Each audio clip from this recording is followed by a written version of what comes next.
আজকের বিষয় আমরা ফটোশপের মাধ্যমে কিভাবে এই যে দেখুন আমাদের এখানে যে পিকচারটা দেখতে পাচ্ছেন, তো এরকম কিভাবে আপনি ডাবল এক্সপোজার ফটোশপের মাধ্যমে আপনি করতে পারেন। তো এই যে দেখুন অরিজিনাল পিকচারটা হচ্ছে এরকম। আমি যদি আপনাদেরকে দেখাই, অরিজিনাল পিকচারটা ঠিক এরকম, কিন্তু এটাকে আমরা এরকমভাবে ডিজাইন করে নিয়ে আসছি। তো আপনি খুব শর্ট টাইমের মাঝে কিভাবে আপনি ফটোশপ দিয়ে এই কাজটা করতে পারেন, আজকে সম্পূর্ণ ভিডিওর মাঝে আমি এই বিষয়টাই দেখাবো। তো তার জন্য আমরা যে কাজটা করব, এগুলো আমরা কেটে দিব, কেটে দিয়ে নতুন করে আমরা এখানে পিকচার নিয়ে আসবো।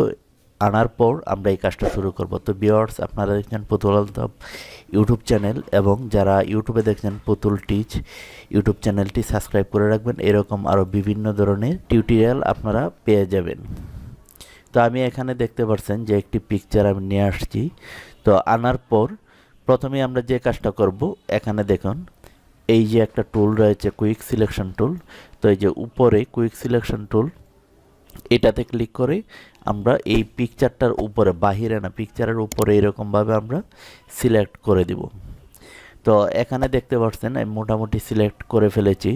তারপর যে কাজটা করব, এখানে দেখুন এই যে রিফাইন ইডিজিই, এটাতে আমরা ক্লিক করব। এখানে ক্লিক করার পর এরকম একটা ইন্টারফেস চলে আসবে। আসার পর আমরা যে কাজটা করব, এখানে একটু এইভাবে আমরা এই চুলটা যাতে একদম নিখুঁত ক্লিয়ার হয়, এই সামনের সাইডটা একটু আমরা এরকমভাবে করে দিব, অথবা আপনি পিছন দিকটাও আপনি করে দিতে পারেন, এরকমভাবে করে দিতে পারেন। তারপর আমরা যে কাজটা করব, এখানে দেখুন সিলেকশন রয়েছে, এখান থেকে নিচে new layer with layer marks, এটা আমরা সিলেক্ট করে দিব। এই যে দেখুন, দেওয়ার পর ওকে করে দিব। ওকে করে দেওয়ার পর এখানে দেখুন লেয়ারটা একটু পরিবর্তন হয়ে গিয়েছে।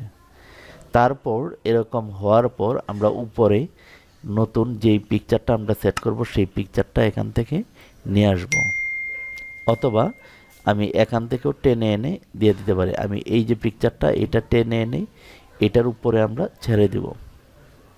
এই যে দেখুন, ছেড়ে দেওয়ার পর এটা একটু আমরা নিচ দিকে নামিয়ে মাথা সমান রাখবো। তো পিছনের যে ব্যাকগ্রাউন্ডের যে ছবিটা, এটা দেখা যাচ্ছে না।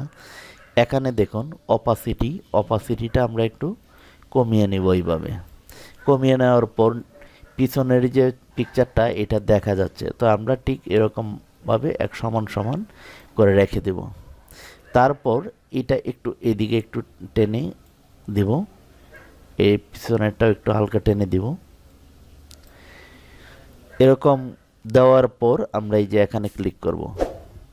এখানে ক্লিক করার পর উপরে যে অপাসিটিটা, এটা 100% করে দিব। 100% করে দেওয়ার পর এই যে উপরের লেয়ারটা সিলেক্ট অবস্থায় আমরা ক্লিক করব রাইট বাটনে। ক্লিক করার পর এখানে দেখুন ক্রিয়েট ক্লিপিং মাস্ক, তো এটার উপর আমরা ক্লিক করব। এই যে দেখুন, তো আমাদের কাজ মোটামুটি শেষ পর্যায়ে। তারপর আমরা যে কাজটা করব, আমরা ওই যে পাশে যেটা রয়েছে ব্যাকগ্রাউন্ডটা, এটা আমরা পরিবর্তন করব। তো তার জন্য আমরা এই যে নিচে ব্যাকগ্রাউন্ড লেয়ার, এটাতে আমরা ক্লিক করব। এটাতে ক্লিক করার পর এখানে দেখুন এই যে আইকনটা দেখতে পাচ্ছেন, create a new field adjustment, এটার মাঝে আমরা ক্লিক করব।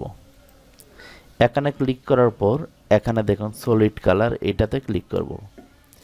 সলিড কালারে ক্লিক করলে আমরা এখানে যে কালারটা আমরা দিতে চাই, সেই কালারটা কিন্তু আমরা ব্যাকগ্রাউন্ডে ব্যবহার করতে পারবো। তো আমি চাচ্ছি যে এই যে মাথার মাঝখানে যে কালারটা রয়েছে, ঠিক সেই কালারটা আমি দিব। তো তার জন্য আমি যখন পিকচারের উপরে মাউসটা নিব, তখন এই যে একটা কলমের মতো একটা আইকন চলে আসছে। তো আমি ঠিক যেই জায়গায় কলমটাতে ক্লিক করব, সেই জায়গার কালারটা হয়ে যাবে। এই যে দেখুন, আমি এখানে ক্লিক করেছি, ঠিক সেই জায়গার কালারটাই কিন্তু হয়ে যাচ্ছে। তারপর আমরা ওকে করে দিব। এখন আমরা কিন্তু মোটামুটি কাজ আমরা কমপ্লিট করে ফেলেছি।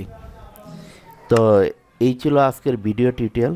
সকলে ভালো থাকুন। আর এই বিষয়ে আরও অনেক ভিডিও রয়েছে, যদি দেখতে চান তো অবশ্যই এই ইউটিউব চ্যানেল এবং ফেসবুক পেজে বিভিন্ন ধরনের ভিডিও পেয়ে যাবেন। আল্লাহ হাফেজ।